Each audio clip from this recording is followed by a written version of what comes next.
എടി നന്ദി വേണോടി നന്ദി. ഈ കിഴക്കേതിൽ സുന്ദരേശൻ വന്നില്ലായിരുന്നെങ്കിൽ നീ ഇപ്പോഴും കൂമ്പടഞ്ഞ തെങ്ങ് പോലെ മൂത്ത് നരച്ച് നിന്ന് പോയനെ. അന്ന് നിന്റെ അച്ഛൻ കൃഷ്ണൻ, ഓ ഇപ്പോഴും എന്റെ അച്ഛൻ കൃഷ്ണൻ തന്നെയാ. ആ കൃഷ്ണൻ, കാട്ടുവള്ളി കൃഷ്ണൻ നിന്റെ മുഖത്ത് നോക്കി പറഞ്ഞു നീ ചത്താലും മറക്കരുത്.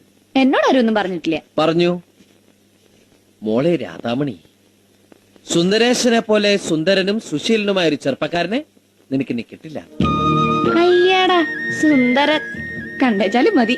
ആ അതെടി ബോറടിക്കും. കല്യാണം കഴിച്ച മാസങ്ങൾ കഴിയുമ്പോഴേക്കും ഭാര്യമാർക്കെല്ലാം ഭർത്താക്കന്മാരെ ബോറടിച്ചു തുടങ്ങും.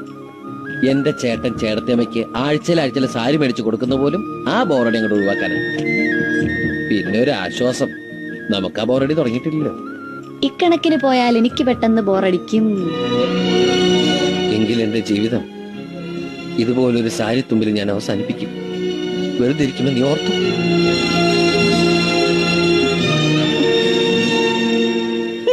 വെറുതെ പേടിച്ച ഞാൻ അങ്ങനെ ഒറ്റയ്ക്ക് പോവോ?